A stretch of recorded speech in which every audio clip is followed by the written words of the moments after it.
Hey everyone, and welcome to The Explainer. Let's get right into it because today we are breaking down a really fascinating and frankly heartbreaking landmark 2021 Philippines Supreme Court ruling.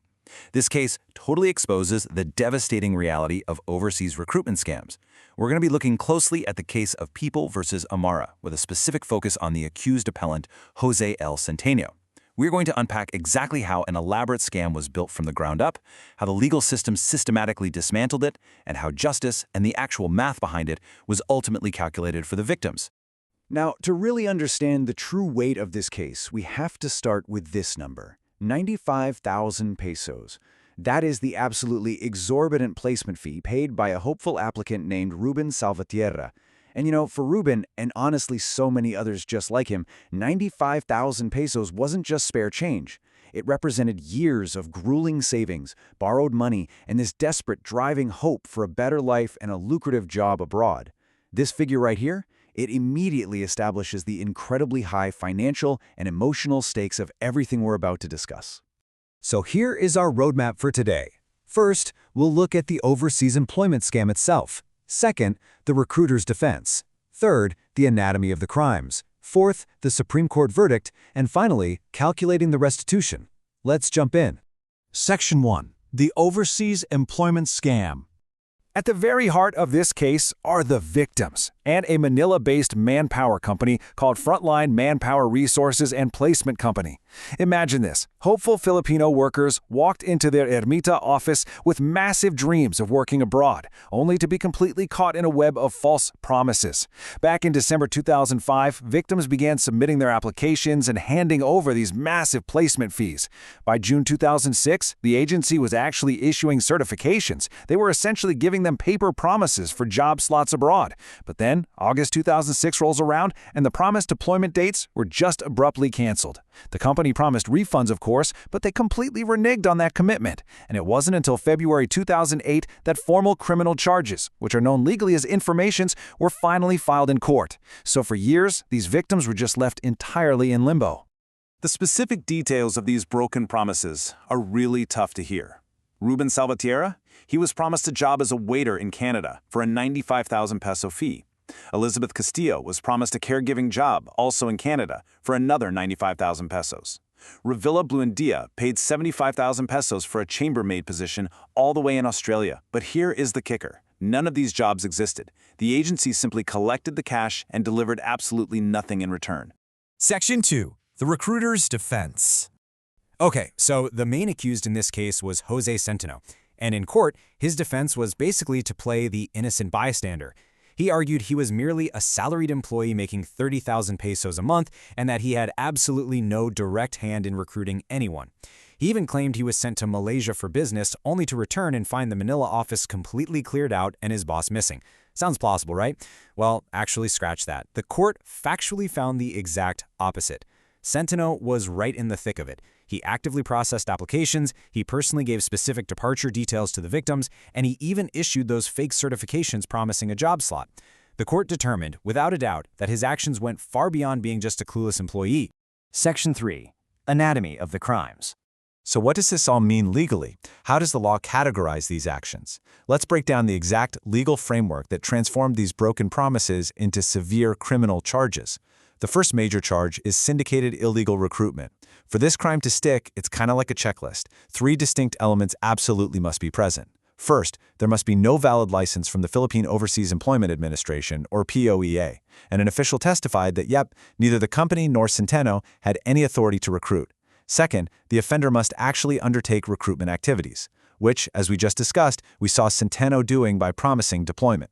And third, it has to be carried out by a group of 3 or more persons conspiring together. Because Centeno worked in concert with the company president and others, this officially constituted a syndicate. Furthermore, the crime was escalated to large-scale illegal recruitment. The legal definition here is pretty straightforward. It occurs when the recruitment is committed against 3 or more persons. Because we have at least 3 proven victims in this case, Ruben, Elizabeth, and Revilla, the crime legally crosses that threshold and becomes large-scale. But the legal trouble for the recruiters didn't stop there. The exact same acts constituted a completely separate crime, estafa, which is criminal fraud by deceit. This is absolutely crucial to understand. A person can be convicted of both illegal recruitment and estafa for the exact same event. Estafa requires a false pretense of power. In this scenario, the recruiters claiming they had the power to send workers abroad. This fraudulent representation induced the victims to rely on the lie, part with their hard-earned money, and ultimately suffer real financial damage. Section 4. The Supreme Court Verdict. With all of those elements proven beyond a reasonable doubt, the Supreme Court's verdict was crystal clear: guilty. For the crime of syndicated illegal recruitment in a large scale, the law actually considers this a form of economic sabotage. Because of that incredibly severe classification, Centeno was sentenced to life imprisonment and ordered to pay a fine of 500,000 pesos for each count. Now, there is a truly fascinating legal nuance regarding his secondary conviction for the fraud, or estafa.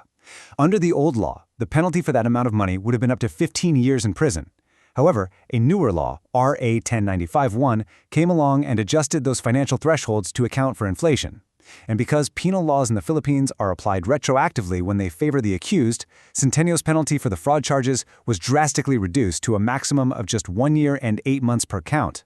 Obviously, he is still serving life for the illegal recruitment charge, so he's not going anywhere, but this really shows exactly how dynamic and constantly shifting the application of the law can be.